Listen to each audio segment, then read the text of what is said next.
Assalamualaikum warahmatullahi wabarakatuh. Sahabat Sisi, apa kabar? Senang sekali saya Nuri dari Children Cafe bisa ketemu lagi dengan Anda. Menyapa Anda lagi lewat media YouTube ini, sahabat Sisi. Dan kita ada di satu acara atau satu perbincangan namanya Children Cafe Online Talk Show. Kenapa online? Karena seperti kita tahu sekarang masih pandemi, kita masih saling jaga jarak ya sahabat Sisi pastinya. Jadi sama narasumber juga saya nggak ketemu langsung, tapi thanks to technology tentu saja kita jadinya tetap bisa ngobrol dan bisa belajar banyak hari ini. Banyak yang penasaran tentang topik kita hari ini, yaitu tentang homeschooling nih sahabat Sisi. Karena homeschooling ini ternyata sekarang di masa-masa seperti sekarang, di masa pandemi itu lagi jadi perbincangan banget gitu. Itu kembali ngehits. Padahal sebenarnya kan homeschooling sudah lama ya ada dan dipraktekkan oleh sebagian dari orang tua di Indonesia dan juga di seluruh dunia. Kenapa jadi ngehits lagi? Ya karena orang tua ngerasa sekarang school at home itu sebenarnya prinsipnya kok jadi kayak mirip homeschooling. Tapi sebenarnya benar nggak sih mirip dengan homeschooling atau sebenarnya ada bedanya? Atau gimana nih dengan para orang tua yang tertarik untuk menekuni atau menerapkan homeschooling untuk anak-anaknya? Baik, kalau begitu kita sudah mengundang ada 2 orang narasumber. Mereka satu sama lain ini bukan orang asing karena sebenarnya adalah pasangan suami istri ya. Tapi jangan heran sahabat Sisi kalau Anda melihat bahwa videonya terpisah gitu karena sedang berada di 2 lokasi yang berbeda. Jangan berpikir yang aneh-aneh dulu, nanti nanti bisa diceritakan kenapa bisa terpisah seperti itu ya. Oke, langsung aja saya perkenalkan mungkin yang pertama.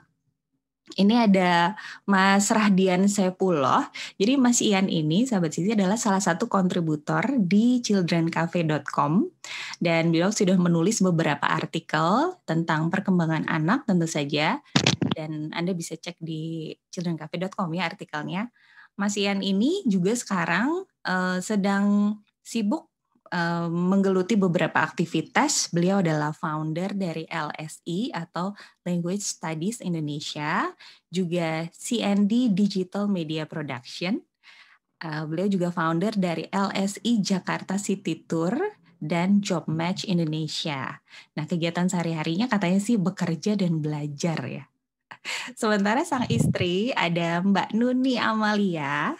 Mbak Nuni ini sekarang fokus menjadi ibu rumah tangga nih, sahabat Sisi, dan juga menjadi guru freelance. Nah, kesehariannya mengurusi keluarga dan menjadi teman belajar dari Kiran. Nah, Kiran ini adalah putra sematawayang ya, dari Mas Ian dan Mbak Nuni ya.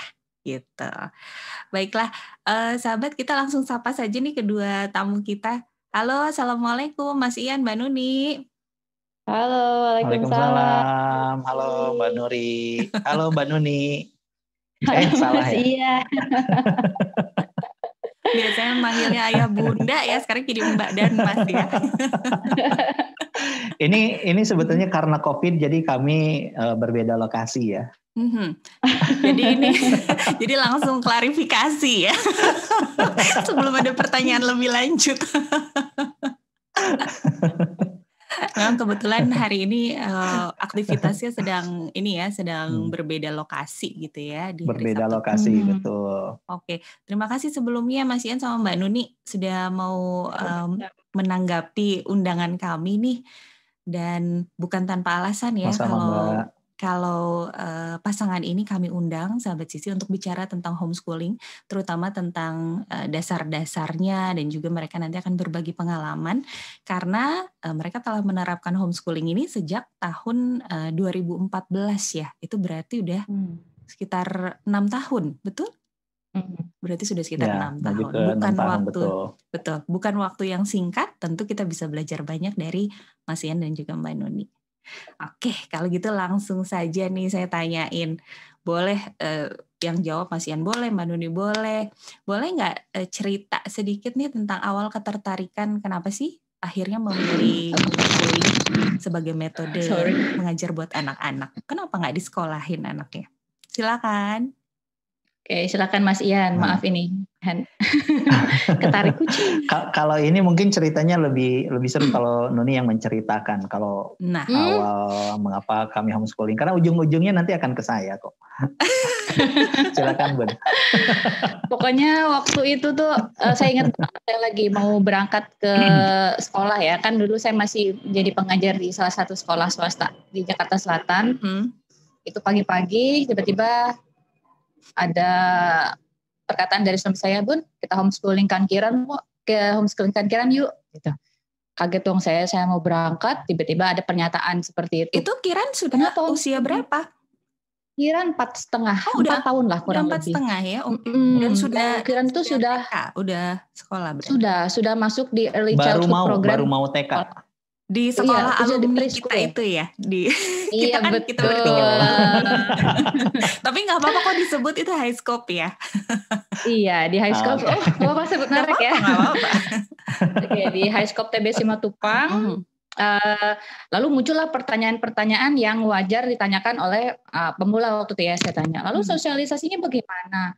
Ijazahnya bagaimana? Gitu ya, muncul pertanyaan untuk orang-orang awam lah gitu. Lalu yang jelaskan gini, terus ya tetap saya masih belum ada rasa serak gitu kan. Ya kita sebagai seorang pendidik gitu kan, kurikulum jadi makanan sehari-hari, kok anak nggak disekolahin mau jadi apa, itu yang saya pikirkan gitu. Tapi ternyata Ian sudah riset terlebih dahulu tanpa sepengetahuan saya gitu. Coba gimana hasil risetnya ya, diceritakan. Ya, jadi sebetulnya tidak tiba-tiba muncul, karena sebelum mencetuskan ide homeschooling itu pun kami sudah banyak berdiskusi sebelumnya mengenai kegelisahan seputar pendidikan ya, karena latar belakang kami berdua kan guru juga. Melihat kondisi di lapangan sebagai seorang guru seperti apa, lalu di lingkungan masyarakat anak-anak yang bersekolah itu seperti apa, perkembangannya bagaimana. Saat itu kami gelisah jujur saja, karena Kiran itu di usia 4,5 tahun sudah mau masuk TK. Oke. Jadi yang tadinya tidak terpikirkan apapun, karena latar belakang kami guru, dan saya kebetulan juga dulu pernah mengajar TK, itu sudah gelisah. Karena apa? Ya seperti kita sama-sama ketahui, TK-nya juga sekarang kan sudah ada calistung, sudah ada beban akademisnya lah. Iya. Nah itu sebetulnya kami secara prinsip tidak setuju dengan hal itu, karena kami berpikir jangan sampai masa kanak-kanak Kiran itu tidak menyenangkan, terampas, terbebani oleh hal-hal yang sifatnya belum waktunya gitu ya. Betul. Karena ini hanya berbagi pengalaman pribadi saja ya. Jadi tidak mewakili kekhawatiran banyak orang, gitu. Tapi di keluarga kami itu yang kami pikirkan saat itu. Jadi obrolan itu terus mengalir dari waktu ke waktu. Tapi yang saya pikirkan ya we have to do something. Apa yang bisa kita lakukan? Nah, pertama kali saya mendengar homeschooling itu dari salah satu teman saya yang berasal dari Kanada waktu itu. Beliau bercerita keluarganya sempat keliling dunia selama 2 tahun, menjual salah satu cabang usahanya hanya untuk melakukan perjalanan itu. Dan saya bertanya, lalu sekolah anaknya saat itu bagaimana? Saat itu kami homeschooling katanya. Nah, itulah pertama kalinya saya mendengar kata homeschooling. Jadi banyak berdiskusilah dengan beliau, homeschooling itu seperti apa sih? Nah, mulai dari situ mencari-cari informasi seputar homeschooling. Meskipun saat itu masih sangat terbatas gitu ya. Jadi ya sedapatnya saja. Hanya yang menjadi pikiran saya waktu itu, kenapa tidak ya kita eksplorasi sesuatu yang baru, mumpung Kiran masih muda usianya. Karena saya menyampaikan kepada Nuni, we have nothing to lose. Kiran kan belum betul-betul bersekolah. Karena dulu anggapan kami berpikir gini, kan sekolah yang betulan itu SD ya. Anggaplah TK ini eksperimen. So we have nothing to lose. So mengapa tidak kita eksplorasi, cari alternatif pendidikan yang lebih baik, karena apa yang ada di depan kita itu tidak menjawab kegelisahan kita. Kita ingin anak yang tumbuh kembang secara pribadinya itu utuh, tidak terinterupsi, tidak terbebani oleh hal-hal yang bersifat akademis, gitu. Sehingga akhirnya jujur saja dulu saya tidak tahu apa-apa tentang homeschooling, hanya berbekal dari kisah yang dibagikan oleh teman saya dan saya langsung mantap, oke, I think this is it. Jadi mengapa tidak kita explore yuk? Dan dulu pun sulit meyakinkan Nuni karena ya kami sama-sama guru. Bedanya saya sudah banyak berdiskusi dengan teman saya itu dan belum banyak berdiskusi mengenai homeschooling ini karena saya ingin meyakinkan diri saya dulu apakah ini pilihan yang tepat, sehingga ketika mantap dengan pilihan tersebut baru saya komunikasikan ke Nuni. Jadi pada saat pun presentasi Nuni tidak langsung terima saat itu. Jadi pada saat presentasi ke Mbak Nuni itu udah bawa amunisi gitu ya, udah yakin nih ini datanya begini, ini Betul. Oke. Dan karena sulit diyakinkan, dulu sampai kami bikin kesepakatan, udah deh Bun gini aja, daripada kita ribut, kenapa nggak kita coba dulu? Kan yang dasarnya adalah gini, yang saya pikirkan saat itu adalah apa yang terbaik untuk Kiran. Dan saya pun yakin dasarnya Nuni pun berpikiran yang terbaik memikirkan juga. Hal yang sama. Betul. Jadi bagaimana nih mencari titik tengahnya? Nah, keuntungannya adalah karena usia Kiran masih sangat muda ya, sehingga we have nothing to lose. Kenapa tidak kita coba dulu 1 tahun, lalu kita evaluasi lagi nanti setelah 1 tahun. Akhirnya kami bersepakat. Dan saat itu di awal homeschooling memang Nuni kan masih bekerja, sehingga saat itu saya yang masih banyak memegang peran di perjalanannya homeschooling Kiran di awal-awal. Oke. Saya potong sebentar nih Mas Ian. Saya pengen tahu pada saat mencari informasi, googling mungkin ya, terus bertanya ke banyak orang. Itu kalau yang di Indonesia sendiri sudah menemukan komunitas atau tempat untuk cari-cari informasinya itu pada saat itu? Sudah. Ada meskipun ya, jumlahnya terbatas ya, tetapi banyak ya. Karena informasi di internet tidak banyak, informasi itu baru didapatkan setelah bertemu praktisi. Ya, setelah bertemu Jadi dengan setelah berjejaring dengan praktisi baru ya. Oke. Mbak Nuni, boleh dong cerita sedikit apa sih waktu itu kekhawatirannya pada saat Mas Ian ngajak Kiran kita ini yuk kita sekolahkan dari rumah misalnya atau ikutan homeschooling. Waktu itu yang membuat Mbak Nuni menolak, yang paling dikhawatirkan tuh apa sih sebetulnya? Dulu saya tuh 2 hal ya, masalah sosialisasi yang pasti sama ijazah. Itu sepertinya yang akan dikhawatirkan oleh orang-orang yang akan memulai di awal ya pertanyaannya gitu.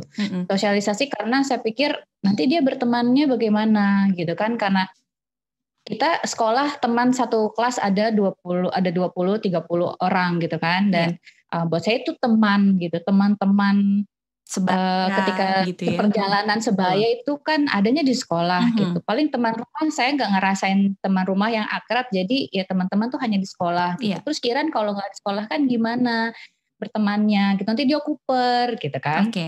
Karena pada saat itu pun Kiran anaknya termasuk pemalu ya. Pada ketika kami mau memulai homeschooling ini dia cukup pemalu gitu.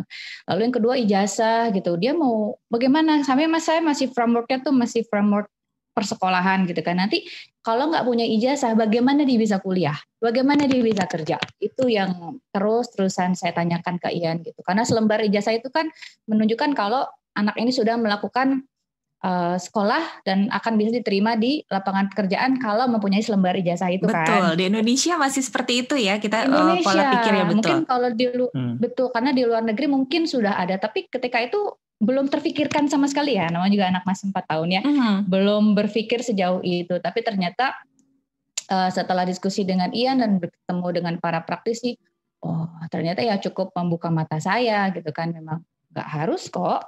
Itu sosialisasi pasti bisa kok, dan saya melihat sendiri perubahan pada diri Kiran ketika dia sudah memulai homeschooling selama setahun itu. Itulah yang ya cukup lama kan ya, setahun itu kan. Betul. Tapi itulah yang membuat saya oke lah saya mantap juga untuk berhomeschooling. Oh, oke. Berarti ini mungkin sekaligus juga ya tadi meneruskan yang soal ijazah. Karena kebetulan ada seorang sahabat Children Cafe yang juga bertanya nih kepada kami, untuk homeschooling ini sendiri bagaimana sih soal ijazahnya, kemudian soal nanti di lapangan kerja apakah mereka akan mudah mendapatkan pekerjaan dan sebagainya. Berarti Mas Ian sama Mbak Nuni sebenarnya sudah dapat solusinya ya untuk ini? Atau masih jadi kendala juga, masih dipikirkan juga? Gimana? Untuk sekarang Kiran sudah terdaftar di PKBM, di Pusat Kegiatan Belajar Masyarakat. Jadi PKBM itu sebenarnya di setiap daerah itu banyak dan itu bisa menyelenggarakan ujian paket A, B, dan C, gitu kan. Nah, jadi Kiran itu sudah terdaftar dari kelas 1 gitu dan meskipun PKBM ini tidak menjadi sesuatu yang kami prioritaskan gitu, tapi paling tidak ketika nanti Kiran kelas 6 dia bisa mengikuti ujian karena sudah terdaftar di PKBM ini. Oke.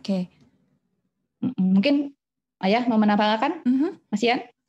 Ya, paling tambahannya ini ya, kalau terkait ijazah sebetulnya tergantung seberapa penting ijazah itu, gitu. Memang ijazah ini menjadi hal yang menakutkan untuk dibahas ketika kita mau terjun atau menjalani homeschooling, karena memang referensi yang kita miliki itu ya segala sesuatu memerlukan ijazah. Tetapi beruntungnya karena memang saya punya usaha sendiri dan di dunia kerja itu yang sebenarnya tidak seperti itu, sehingga dari awal jujur saja saya tidak punya kegelisahan seperti itu. Tetapi lebih ke memikirkan prinsipnya bagaimana kalau nanti jalur yang dipilih Kiran di kemudian hari itu, apapun yang dia pilih, itu memerlukan ijazah. Karena fokus dari pendidikan keluarga kami itu bukan akademik. Meskipun tidak ada hal yang bermasalah dari sisi Kiran secara akademik. Tapi yang kami pikirkan bagaimana sih bisa membantu Kiran untuk mengeluarkan potensi yang terbaik dalam dirinya itu. Menjadi versi terbaik untuk dirinya sendiri gitu ya. Sehingga kami tidak mengatakan akademik itu tidak penting. Tetapi itu nomor kesekian gitu. Karena yang paling penting untuk kami adalah pendidikan karakternya. Sehingga dari awal itu kami berdiskusi sepenting apa sih ini ijazah ini. Jadi dari sisi keluarga kami hanya melihatnya ini hanya administrasi. Anggaplah kalau dia memerlukan ijazah untuk mencari pekerjaan itu oke. Tetapi ada pandangan lainnya. Bagaimana kalau nanti dia yang membuka lapangan pekerjaan? Sehingga opsinya itu jadi lebih banyak gitu untuk didiskusikan. Karena variabel mencari kerja itu bukan pilihan satu-satunya. Ada variabel bagaimana kalau anak kita itu nanti menyediakan lapangan kerja, bukan mencari pekerjaan. Apakah betul? Apakah memerlukan ijazah tersebut? Akhirnya kami belajar.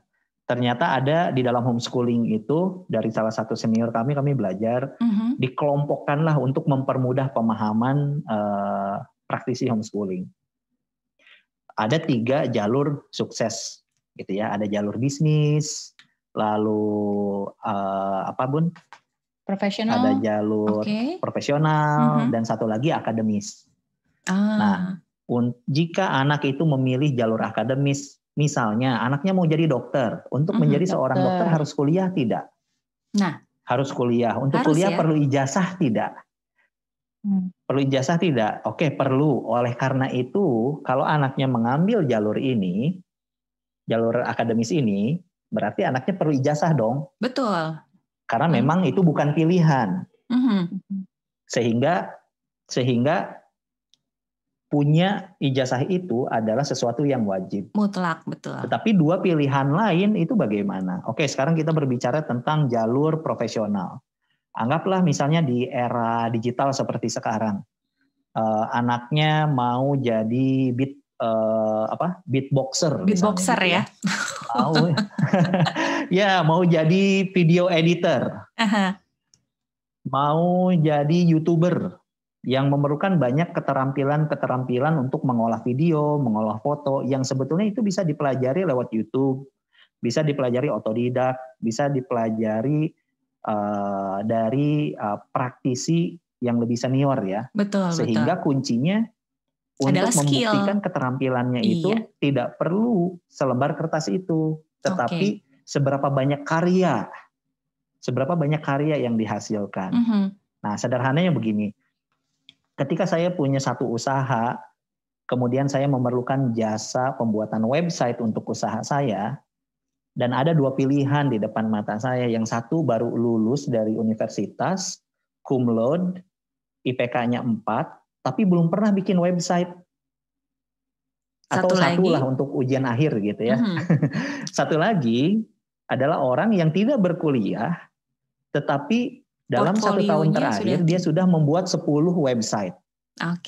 Portfolionya sudah ada. Itu tentunya pilihan yang sangat jelas siapa yang akan dipilih. Sehingga untuk jalur profesional, dari analogi situasi tersebut, jalur profesional itu sebenarnya tidak begitu memerlukan ijazah. Karena pengguna jasanya pun tidak akan melihat ijazah, tetapi lebih melihat mana karyamu, mana portfoliomu. Iya. Kalau saya mau hire misalnya video editor, ya tentu akan melihat berapa ratus video yang sudah kamu buat. Bukan IP-mu berapa, IPK-mu berapa, nilaimu berapa. Nah, sehingga dari situ kami memahami, oke, berarti kalau nanti Kiran terjun memilih untuk jalur suksesnya itu di jalur profesional, ya berarti tidak perlu dong ijazah. Karena memang tidak memerlukan itu jalurnya. Atau mau jadi musisi deh, kan sekarang sedang ngetren ya orang-orang pengen jadi artis gitu. Betul. Ya. Mau jadi penyanyi, kan untuk jadi penyanyi tidak perlu ijazah. Mau sekarang jadi drummer tidak perlu ijazah. Sekarang sudah lebih luas ya, sudah lebih terbuka ya. Profesi. Betul, karena jenis profesinya sudah sangat beragam, berbeda dengan zaman dahulu. Yang pilihannya cuma jadi dokter, jadi PNS, jadi pekerjaan yang berseragam lah gitu. Iya, betul. Lalu bagaimana pilihan yang ketiga dengan jalur bisnis? Nah, kalau jalur bisnis ibaratnya misalnya saya punya usaha nih. Lalu saya ingin mengajari atau saya ingin bisnis saya itu diteruskan oleh anak saya misalnya. Ya mengapa tidak langsung saja terjun di jalur itu. Belajar tentang kewirausahaan, belajar tentang pembukuan, belajar tentang pengelolaan pekerjaan dan hal lainnya mulai dilibatkan misalnya gitu ya. Iya. Sehingga lebih cocok kalau dimasukkan ke program magang. Gitu. Jadi Kiran pun sekarang sudah saya terapkan magang di tempat saya gitu. Hanya sesederhana misalnya menyiram semua tanaman yang ada di kantor. Karena kan usianya masih sangat muda ya. Karena jangan sampai nanti ada child labor juga gitu. Tetapi sudah punya tugas. Oke, Kiran, tugasmu rapikan ini. Nah, tetapi sudah mulai diperkenalkan dengan dunia kerja. Ketika misalnya saya rapat, saya sudah mulai ajak. Sehingga sudah mulai terbiasa dengan, meeting itu seperti ini ya. Lalu misalnya ada pembahasan satu masalah, ada satu diskusi, itu saya ajak. Lalu misalnya ada QC, ada quality control untuk mengecek kualitas dari layanan yang kami berikan, itu kami ajak. Sehingga bisa melihat secara langsung, dunia kerja itu seperti apa. Meskipun belum dikasih tugas-tugas tertentu, baru untuk memaparkan dunia kerja itu seperti ini. Kalau nanti kamu tertarik di bidang bisnis, ya beginilah dunianya. Sehingga dari 3 jalur kesuksesan itu sudah sangat jelas nantinya. Nah, kembali lagi ke masalah ijazah. Berarti kesimpulannya dulu kami berpikir, tidak semua jalur itu memerlukan ijazah. Dan kami belum tahu nih, Kiran itu mau ambil jalur yang mana. Minatnya kemana ya? Betul, sehingga ketika sekarang kami putuskan untuk terdaftar di PKBM, itu hanya untuk memastikan jika sewaktu-waktu Kiran memilih untuk jalur yang memerlukan ijazah itu ada. Sehingga kami melihatnya ini hanya sekadar administrasi saja. Karena fokusnya bukan di ijazahnya, tetapi bagaimana pendidikan Kirannya. Jadi kami tidak begitu takut dengan ijazah itu karena kalau sudah ada paket kesetaraan yang setara dengan sekolah-sekolah formal lainnya, itu saja sudah cukup kok. Itu untuk kami ya. Oke, baik. Itu menarik sekali itu sih dasarnya. Mas Ian dan Mbak Nuni. Iya, ini paling tidak sedikit mengurangi kekhawatiran orang tua yang berniat untuk atau tertarik untuk menyekolahkan anaknya dengan metode homeschooling gitu ya, tapi masih khawatir tentang ijazah. Paling tidak ini bisa sedikit mencerahkan, memberikan pencerahan. Mas Ian dan Mbak Nuni, kita sayangnya harus break sebentar nih. Mungkin kita akan kembali lagi sebentar lagi ya, sekitar 5 atau 10 menit lagi. Jangan kemana-mana. Baik, itu tadi Mas Ian dan juga Mbak Nuni sudah cerita sedikit ya, sahabat Sisi, tentang bagaimana sih kalau kita masih khawatir mengenai ijazah, kemudian apakah anak-anak hasil sistem homeschooling ini bisa berhasil di dunia kerja dan sebagainya. Ternyata tidak sesempit itu ya, gitu. Kita harus lebih open-minded, kita harus lebih mengikuti juga perkembangan zaman, bahwa sekarang jenis pekerjaan itu kan banyak sekali ya. Tidak hanya bekerja di kantor yang memerlukan ijazah, tapi juga ada jalur tadi profesional dan jalur bisnis juga yang bisa dipilih oleh anak-anak kita nanti. Baik, sekarang kami lanjutkan ya Mbak Nuni sama Mas Ian. Kalau berdasarkan pengalaman pribadi nih, ini kan sudah bisa dikatakan 6 tahun lah ya, atau jalan ke 6 tahun. Kemudahannya apa sih melakukan homeschooling ini, dan juga nanti kendalanya juga kami ingin tahu nih. Kalau dari sisi Mbak Nuni dan Mas Ian, silakan. Kemudahan ya. Kemudahannya mungkin dari sisi fleksibilitas ya. Jadi karena homeschooling, jadi kalaupun kami mau travel schooling, itu istilah untuk belajar tidak di satu daerah aja. Kalau kami mau keluar kota tuh namanya travel schooling, ada istilahnya itu. Jadi dengan mudah kami bisa membawa kiran serta bersama kami gitu. Jadi juga tidak mengganggu jam belajar. Karena kalau sekolah kan harus izin dulu gitu kan. Betul. Lalu juga saya bisa menyesuaikan, misalnya kalau dulu zaman saya mengajar kan, kalau anak kelas 3 ada materi yang harus diajarkan satu term ini dan harus selesai dan akan move on ke kurikulum yang lainnya. Tapi kalau di homeschooling ini, kalau saya lihat anak saya belum mantap di matematika topik ini, jadi saya bisa perdalam dulu gitu. Jadi saya tidak akan move on ke materi selanjutnya. Jadi sampai saya rasa anak saya sudah bisa nih, terus bisa menguasai, barulah saya move on ke materi selanjutnya. Meskipun ada panduan yang saya ikuti, tapi tetap saya bisa tailored gitu, bisa mengadjust apa yang dibutuhkan oleh anak saya pada saat itu. Gitu. Tapi tetap ada target-target ya, Mbak Nuni, tentu saja. Jadi apa yang bisa saya lakukan untuk membantu anak saya sampai mencapai targetnya itu. Gitu. Kalau untuk kesulitan sih, karena kesulitannya tuh yang sedang kami perdalam itu kan tentang pendidikan karakter ya. Pendidikan karakter itu kan berarti anak mencontoh perilaku dari orang tua sebagai role model pertama dalam hidup mereka. Gitu.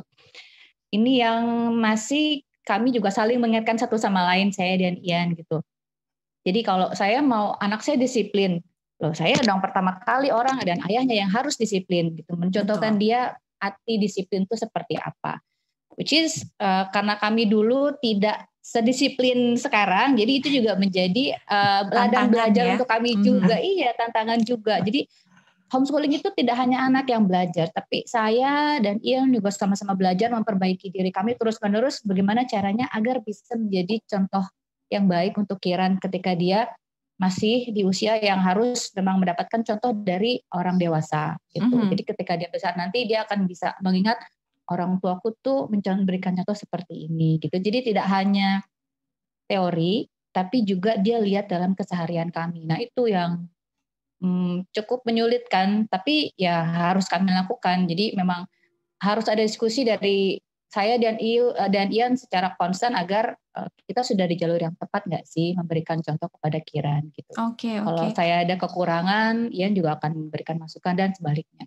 Oke, Mbak Nuni ngerasa ini nggak sih, merasa dengan Kiran homeschooling lebih banyak waktu di rumah misalnya langsung dengan Mbak Nuni dan Mas Ian, itu lebih membentengi terhadap pengaruh-pengaruh dari luar gitu, pengaruh yang negatif tentu saja. Itu terasa seperti itu atau sebenarnya sama saja? Terus terang saya jadi lebih mudah, Kiran itu tidak saya, karena homeschooling itu jadi lingkungannya hanya di rumah enggak, tapi dia tetap agak ada bergaul dengan teman-teman di luar kan. Jadi dia tetap punya teman-teman komunitas, juga punya teman-teman di luar rumah gitu. Jadi dia terekspos juga dengan omongan-omongan yang kasar ya, dengan mungkin bahasa-bahasa yang tidak baik dan mungkin pengetahuan-pengetahuan yang mungkin dari YouTube apalah gitu kan. Tapi enaknya homeschooling karena dia sudah terbiasa dengan saya 24/7. Iya. Jadi kami dan sudah terbiasa terbuka satu sama lain. Jadi kalau saya tahu sesuatu tadi dengan Kiran, itu dengan mudahnya dia akan cerita ke saya, Bun tadi begini-gini. Jadi kami dengan dengan dialog, kami itu tidak pernah menggurui, tapi berusaha untuk selalu mengajak dia berdialog, berdiskusi. Menurut Kiran bagaimana? Baik nggak menurut kamu? Jadi kami balikan dengan pertanyaan sampai dia bisa berpikir sendiri, oh iya ternyata ini nggak baik ya. Jadi dia berpikir sendiri dari yang dia dengar dari temannya itu ternyata tuh nggak baik atau tidak baik gitu. Jadi kami mau dia dari pengalaman yang dia dapatkan dari luar itu belajar bagaimana dia harus bersikap gitu. Dibilang membentengi sih mungkin ya kurang lebih saya merasa lebih beruntung ya karena saya bisa tahu apa yang terjadi langsung dengan anak saya. Jadi kalau memang bisa saya bantu koreksi, saya akan bantu dia gitu. Ketimbang ketika anak saya sekolah, apa yang terjadi dengan dia di sekolah, kalau dia nggak cerita, saya kan nggak akan tahu. Gitu. Iya. Oke, mungkin karena frekuensi bertemunya juga sangat apat gitu ya, 24/7, berarti anak-anak juga jadi lebih terbuka dan menganggap ayah dan ibunya tuh seperti teman. Jadi kalau ada apa-apa mereka langsung ceritanya pasti ke ayah dan bundanya gitu ya. Oke. Gitu. Mas Ian mau menambahkan ada Mungkin yang sama nggak kemudahan dan kesulitan yang dihadapi? Untuk kesulitan, kemudahan dulu ya. Sebetulnya setuju dengan yang Nuni sampaikan tadi. Fleksibel itu tadi. Gimana ya? Fleksibilitas itu. Tetapi sebetulnya kan lawan dari fleksibilitas itu adalah keteraturan kan. Betul. Jadi sebetulnya kemudahan dan kesulitannya itu adalah satu hal yang sama menurut saya ya. Karena di satu sisi kami dituntut untuk fleksibel dan itu sangat memudahkan kami dari sisi waktu, gaya belajar, waktu belajar, bagaimana kami mengelola tugas-tugas rumah tangga, itu fleksibel sekali. Tetapi ini bermata dua, karena apa? Fleksibilitas itu pun kalau kita tidak memiliki disiplin yang sangat tinggi, itu akan menghancurkan, membuat sangat stres. Karena kalau kita tidak mampu untuk mengelola tugas, mengelola waktu dengan baik, justru fleksibilitas itu malah akan membebani. So, ini adalah kesulitan terbesar kami dari dulu sampai sekarang. Jadi di satu sisi fleksibilitas itu adalah sesuatu yang menguntungkan. Tetapi di sisi lain itu juga menjadi tantangan terbesar kami, fleksibilitas itu. Karena misalnya begini, kami sudah membuat satu jadwal untuk kegiatan keluarga kami. Tetapi terjadi sesuatu, misalnya di pertengahan minggu itu terjadi sesuatu dari apa yang sudah kami rencanakan. Berarti kan mudah untuk manuvernya karena tidak perlu minta izin kepada siapapun. Sekolah dan sebagainya. Jadi misalnya ketika ada seperti kemarin kakek saya meninggal, lalu kami harus segera pergi ke Bandung gitu ya untuk berkumpul di sana bersama keluarga. Proses belajarnya tetap berjalan, tetapi itu bisa dilakukan sambil kami melakukan apapun. Di satu sisi itu ya. Tetapi di sisi lain itu menjadi tantangan sulit karena apa? Secara spontan kami harus bisa menyesuaikan diri dengan cepat. Oke, kalau ada penyesuaian begini, lalu jadwalnya gimana? Lalu misalnya untuk ayahnya bagaimana? Untuk bundanya bagaimana? Untuk anaknya bagaimana? Dan ini sampai sekarang pun kami masih berjuang untuk mengatasi hal-hal ini. Memang ini frankly speaking ini sesuatu yang harus diperhatikan sebelum menjalani homeschooling. Oke. Gitu. Jadi itu ya fleksibilitas baik dan buruknya. Iya, iya. Karena mungkin banyak yang merasa bahwa kalau misalnya kita memutuskan untuk homeschooling gitu untuk anak-anak kita, itu kayaknya susah banget karena kita harus 100% ada di situ gitu. Banyak yang khawatir seperti Betul. itu. Merasakan tantangan itu juga nggak? Atau di awal-awal saja? Atau sampai sekarang? Sampai sekarang. Kalau saya sampai sekarang. Karena saya bekerja ya. Sehingga dulu, kalau sekarang mungkin bisa lebih baik untuk memilah mental ya. Kalau dulu sulit sekali. Jadi ketika bersama Kiran, apalagi awal tahun-tahun pertama tuh, ketika kami tidak tahu apa yang kami lakukan, kami kesulitan bagaimana menemukan atau menjalani proses homeschooling di tahun pertama itu, merombak jadwal, hampir setiap minggu rombak jadwal. Oh gitu. Dan ketika saya bersama Kiran, itu yang saya pikirkan kerjaan bagaimana. Tapi ketika saya di tempat kerja, ini Kiran bagaimana? Kiran gimana? Jadi iya. Jadi betul, switchingnya jadi itu ya tidak yang bisa, sulit ya. Itu sulit sekali. Di tahun pertama itu untuk saya pribadi, saya sampai curhat ke Nuni, what should I do? Ya, karena kita sudah sepakat memilih pilihan ini adalah konsekuensinya, tetapi bukan untuk mengeluh ya, tetapi bingung, apa sih yang harus saya lakukan dalam situasi seperti ini, dan ya tidak ada rumusnya, ternyata ya memang harus dijalani itu, dan makin kesini makin terbiasa, ini hanya masalah pembiasaan saja. Nah, makin kesini ya makin mudah untuk menerima itu, meskipun pada praktiknya masih ada pertentangan itu ya. Tetapi bisa lebih mudah untuk berdamai dengan diri sendiri bahwa, apalagi Nuni ada di rumah sekarang. Sehingga ketika saya kerja itu saya tenang sekali. Oke, sekarang sedang dengan Nuni. Gitu. Ketika saya di rumah pun sekarang, urusan pekerjaan saya bisa hadir di rumah. Tapi semenjak krisis ini sih kacau lagi ya. Gitu. Penyesuaian lagi ya jadinya ya. Penyesuaian lagi karena selama krisis ini sekarang hampir porsi besarnya hampir 90% itu Nuni yang pegang. Karena untuk merespon dengan krisis yang ada ini, saya harus berfokus di bisnis saya, sehingga saya sangat merindukan kapan saya bisa kembali terlibat di proses pendidikan Kiran nanti. Hanya karena situasinya ya seperti ini, mau bagaimana. Nah ini lagi-lagi kan jadi keuntungan dari fleksibilitas homeschooling itu. Baik. Kalau untuk Kirannya sendiri, Mbak Nuni, terpengaruh nggak dengan kondisi pandemi ini? Karena bagaimanapun kan sebenarnya dari dulu sudah sekolah di rumah ya, jadi sebenarnya dia asik-asik aja gitu ya.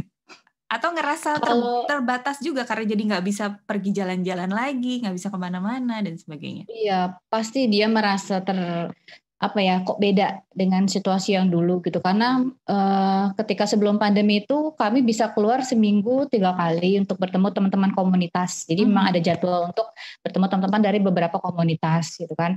Dan ketika pandemi ini bertemunya berganti jadi online gitu. Tapi tetap saja kan ada kerinduan bertemu secara fisik gitu kan. Tapi ya kami beritahu dialog terus-menerus, berikan contoh ini tidak terjadi pada kita saja, tapi juga seluruh orang di dunia. Gitu. Jadi dia merasakan sendiri dan melihat sendiri bahwa orang-orang is trying to survive gitu. Dan ketika pandemi ini pun dia kan kehilangan waktu dengan ayahnya juga kan, karena biasanya ayahnya berangkat kerja bisa siang, bisa dengan dia dulu, narasi sama-sama dulu. Terus malam bisa bacakan cerita juga. Sabtu Minggu memang jatahnya dia sama ayahnya gitu. Saya Senin sampai Jumat, Sabtu sama Minggu pelajaran dihandle ayahnya. Tapi ketika pandemi ini kan berubah jadwal. Jadi mulailah saya sering ajak dia ke kantor. Jadi dia bisa lihat sendiri yang tadi jadi magang gitu ya. Karena memang kami sekarang juga agar ayahnya juga bisa bertemu sering dengan Kiran, kami pindah ke sana. Sering berkunjung ke sana, jadi dia bisa lihat langsung ini orang-orang yang sedang berusaha untuk survive dari pandemi ini orang-orang yang sedang berusaha bangkit gitu. Jadi dia bisa, homeschoolingnya itu enaknya gini, jadi dia bisa lihat langsung belajar dari etos kerja orang-orang yang memang berusaha keras untuk bangkit itu seperti ini. Ayahnya tuh bukan nggak ada waktu untuk bersama Kiran, tapi memang keadaan lah yang membuat seperti ini. Lihat ayah sibuk bukan nggak mau, tapi memang tidak bisa. Dan dari teman-teman kantor ayahnya juga kan terlihat ya mereka juga sibuk ini, sibuk itu gitu. Jadi ya ini saya antara bersyukur dan gimana ya? dan prihatin juga ya dengan kondisi ini. Tapi ya blessing in disguise lah. Jadi ini benar jadi ladang belajar untuk Kiran juga gitu. Jadi semoga pengalaman ini pun akan membekas di diri dia, kan kita besar nanti dia ingat bagaimana orang-orang sedang berusaha untuk bangkit itu seperti itu. Oke. Jadi kalau saya menangkapnya untuk Kiran ini banyak sekali real life experience gitu ya yang diberikan ya oleh Mbak Nuni dan Mas Ian ya. Ini berkaitan karena kan kami gimana Mbak Nuni? Maaf. Ya karena kami inginnya kan pendidikan karakter ini tidak hanya dari kami saja gitu, tapi dari orang-orang di sekitarnya, baik itu contoh baik itu contoh yang buruk, tapi itu biarlah menjadi bahan pelajaran untuk Kiran sebagai bahan belajar pendidikan karakternya. Gitu.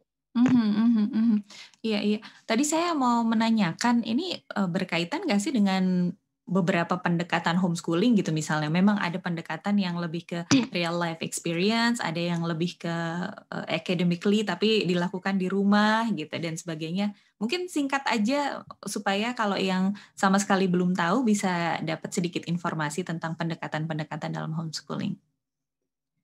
Gimana ya? Aku ya.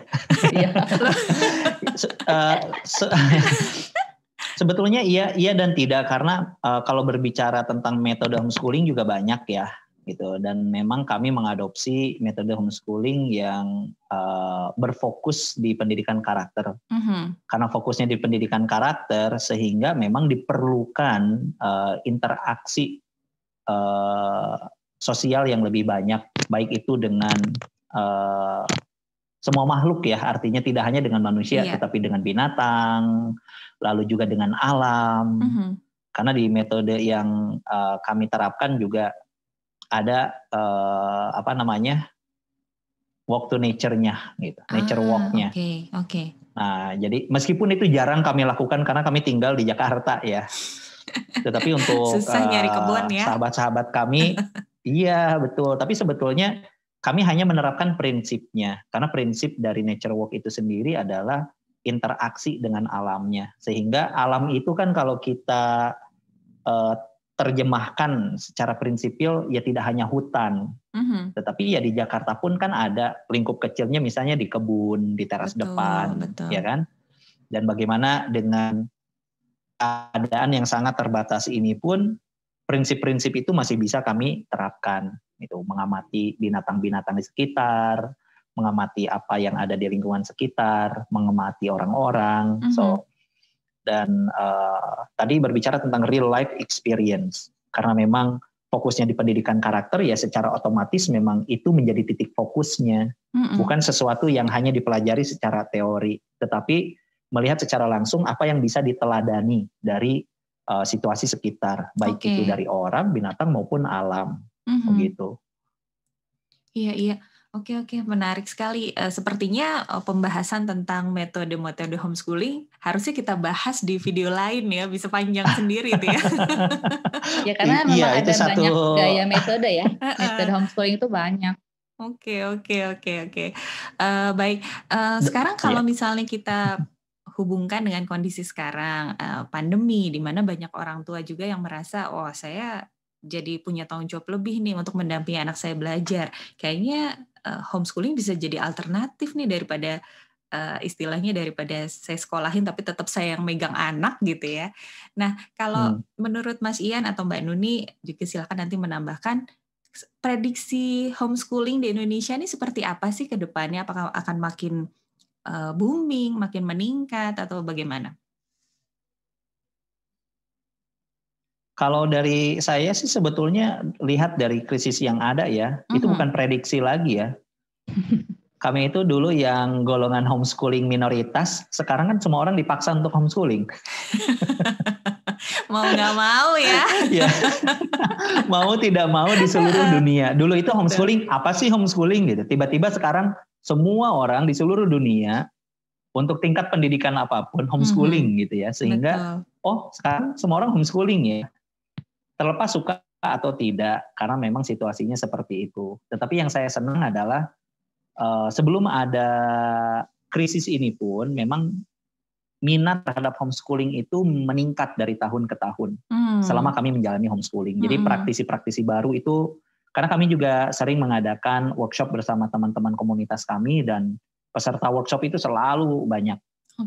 Bahkan setiap tahun kami mengadakan acara untuk sosialisasi homeschooling, dan yang mengadakan itu juga dari komunitas-komunitas.